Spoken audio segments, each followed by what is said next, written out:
সরকারের আনুকূল্য আমাদের কোনো দরকার নাই।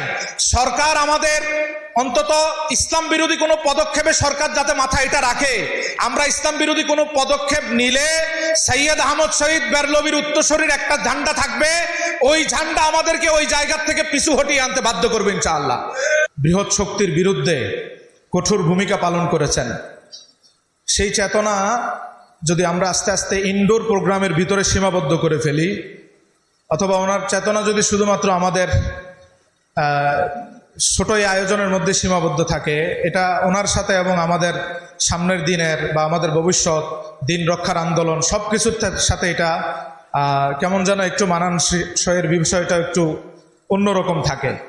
যেহেতু সারা বাংলাদেশব্যাপী এই সিলসিলার খেদমত সবচেয়ে বেশি, অন্তত কিছু দরবারকে যদি আমরা একটা অ্যালায়েন্সের মাধ্যমে একত্রিত করে বৃহৎ কিছুতে যদি এই আন্দোলনের কর্মীরা, ওনার আদর্শ যারা বহন করে, ওনার চেতনা যারা বহন করে, তারা যদি দেশের বৃহৎ আন্দোলনগুলোতে বড় একটা কিছু আঞ্জাম দিতে পারে বা এই স্বপ্ন যদি আমরা সবাইকে দেখাতে পারি, সেটা আমাদের জন্য কার্যকরী হবে। আমি যেটা বলছি খোলামেলা, যে অন্তত 10টা দরবার বা 20টা দরবার যদি একটা অ্যালায়েন্সের মধ্যে থাকে, 200-100 করে যদি কর্মী প্রত্যেকটা দরবার প্রোভাইড করে, তাহলে জাতীয় যে আন্দোলনগুলো আছে 2-3 হাজার মানুষ দিয়ে আমরা ঢাকার রাজধানীতে যে কোনো আন্দোলন, দিন বিরোধী, ইসলাম বিরোধী, নাস্তিক্যবাদ এবং আরো যা আছে, এই সমস্ত জাতীয় ইস্যুতে যদি আমরা আহলে তাসাউফের শক্তির মানুষরা যদি আগে শুরুতে আন্দোলন শুরু করি, এবং এই আন্দোলনটা যদি মেকানিজম করে সৈয়দ আহমদ শহীদ বেরলভী রহমতুল্লাহি আলাইহির আদর্শের দরবার, এটা খুব কষ্ট হবে না যে অল্প অল্প করে লোক সংগ্রহ করে বা এই অ্যালায়েন্সের মাধ্যমে 20-30টা দরবার একত্রিত হয়ে বাংলাদেশের বড় আন্দোলনের সূচনাটা আমাদের মাধ্যমে হবে। যেমনিভাবে তিনি ইংরেজ বিরোধী আন্দোলনের সশস্ত্র সংগ্রামটা উনি শুরু করেছেন, ওনার শুরু করা আন্দোলনই সমাপ্ত হয়েছে আজাদি হয়ে।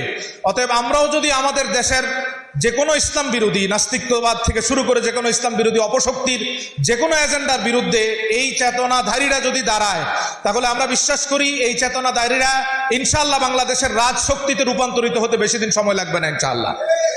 আমাদের কণ্ঠটা সবচেয়ে বড় কণ্ঠ হিসাবে বিবেচিত হবে রাষ্ট্রের কাছে, আমাদের দাবিটা সবচেয়ে বড় দাবি হিসাবে বিবেচিত হবে রাষ্ট্রের কাছে। রাষ্ট্রের যে কোনো উপাদানিক শক্তি তৃণমূল থেকে আমাদের শক্তি নিয়ে তারা শক্তি সঞ্চারিত করে। আমরা যদি স্বাভাবিক জরিপের দিকেও তাকাই, তাসাউফ নির্ভর যেই বিভাগগুলো আছে, সর্বশেষ নির্বাচনে একটু প্রেক্ষাপটের দিকে তাকান, তাসাউফ নির্ভর বিভাগগুলোতে বাতেলরা কোনো আসনে ভালো সুবিধা করতে পারে নাই। এটার মূল চালিকা শক্তি হচ্ছে তাসাউফের তৃণমূল শক্তি। আমরাই শক্তিকে দুর্বার করে এখানে পাঠাই, তারা পরে আমাদেরকে ভুলে যায়, কোনো জায়গাতে আমাদের কণ্ঠ রেজ করার মতো সুযোগ দেয় না। আমরা তাদের দিকে তাকাই না। সরকারের অনুকম্পা আমাদের কোনো দরকার নাই, সরকারের আনুকূল্য আমাদের কোনো দরকার নাই। সরকার আমাদের অন্তত ইসলাম বিরোধী কোনো পদক্ষেপে সরকার যাতে মাথা এটা রাখে, আমরা ইসলাম বিরোধী কোনো পদক্ষেপ নিলে সৈয়দ আহমদ শহীদ বেরলভীর উত্তরসূরির একটা ঝান্ডা থাকবে, ওই ঝান্ডা আমাদেরকে ওই জায়গা থেকে পিছু হটিয়ে আনতে বাধ্য করবে ইনশাআল্লাহ। আমরা এই জিনিসটা চাই। মুরব্বীরা যদি এটা মুখ দিয়ে উচ্চারণ করে, সেটা অনেক সহজ হবে। 10টা থেকে 20টা দরবার একটা অ্যালায়েন্সে আসলেই, এরপরে ক্রমান্বয়ে সব দরবারগুলো আসবে। অ্যালায়েন্সে আসলে ইনশাল্লাহ এটা খুব সহজ হয়ে যায়। রাজধানী কেন্দ্রিক আমরা সবসময় দুর্বল, আমরা সবসময় সংখ্যালঘু। দরবার কেন্দ্রিক আমাদের শক্তি সারা বাংলাদেশের বিভিন্ন সেক্টরে, গবেষণায়, লেখনীতে, আমাদের বিভিন্ন জায়গাতে আমাদের প্রচুর খেদমত থাকা সত্ত্বেও এই খেদমতের প্রস্ফুটনটা আমরা জাতীয়ভাবে রাজধানীতে করতে পারি না। আমরা রাজনৈতিক কোনো শক্তির জন্য বলি না। যেমন ধরেন সমকামিতার ইস্যুতে আমরা প্রথম দাঁড়াবো, দাঁড়িয়ে প্রথম আমরা আমাদের কথাগুলো, ইসলামের কথাগুলো তুলে ধরবো। আমাদের আন্দোলনটা প্রথম দিকের হবে। এবং সিলেবাস কেন্দ্রিক আন্দোলনের ক্ষেত্রে ঢাকাতে আমাদের আন্দোলন প্রথম কেন্দ্রিক হবে। এই আন্দোলনের মেকানিজমটা হবে দরবার থেকে 100-200 করে, প্রত্যেক দরবার থেকে বা 300 করে বাছাইকৃত লোক থাকবে। আমরা যারা আসি ঢাকাতে ইনশাল্লাহ আমরা দিনরাত পরিশ্রম করবো লিওয়াজিল্লাহ। আমরা সেই জিনিসটা বাস্তবায়ন করতে বেশি ব্যাগ পেতে হবে না। আমরা 26শে এপ্রিল দেখেছি বা আমরা ওতপ্রোতভাবে কাজ করে দেখেছি যে দরবার যদি একটু জেগে উঠে, তাহলে বাংলাদেশের এমন কোনো শক্তি নাই তাদেরকে আটকে রাখার।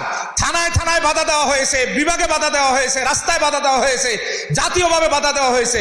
তারপরও 26 এপ্রিল যে জনস্রোত ঢাকাতে ছিল, অল্প আয়োজনে স্টেজ করতে দেয় নাই, মাইক ফিট করতে দেয় নাই। ঢাকার সব মাইকের দোকানগুলোকে বলে দেওয়া হয়েছে তাদেরকে মাইক যাতে সাপ্লাই দেওয়া না হয়। পদে পদে বাধা দেওয়ার পরেও সামান্য একটু জেগে উঠার পরে যেই আমরা চিত্রটা দেখতে পেরেছি। আমরা যদি একটু সম্মিলিত কাজ করি 1 বছর, তাহলে ইনশাল্লাহ জাতীয়ভাবে যে কোনো জায়গাতে সরকার থেকে শুরু করে প্রশাসন প্রথমে মাথায় নিবে যে তাসাউফের শক্তি হচ্ছে সবচেয়ে বড় শক্তি। ওনারা যেমন খানকায় লোক গঠনের জন্য দিনরাত চেষ্টা করেন, দিনের বিষয়গুলোকে টিকিয়ে রাখতে, দিন বিরোধী যে কোনো এজেন্ডাকে নস্যাৎ করে দিতে, দিনের বিরুদ্ধে কোনো শক্তিকে জাগতে না দিতে ওনারা রাজধানীতেও সক্রিয় ভূমিকায় থাকে। আমি শেষ আবু বকর সিদ্দিক রাদিয়াল্লাহু তাআলা সেই ঐতিহাসিক বাণী দিয়ে শেষ করবো, আয়ান কুসুদ্দিন ও আনা হাই, আমি জীবিত থাকবো আর দিনের কোনো বিষয়ে বাতিলরা আঘাত করবে, কোনো বিষয় কমানোর চেষ্টা করবে, কোনো বিষয়কে নোকসানিয়তের দিকে নিয়ে যাবে, এটা কখনো হতে পারে না।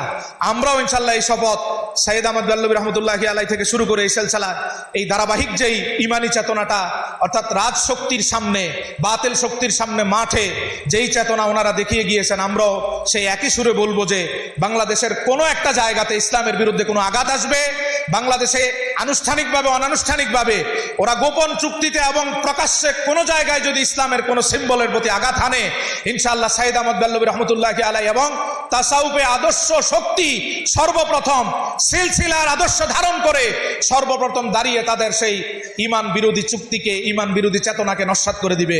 আল্লাহ আমাদেরকে সেই জন্য কবুল করুক।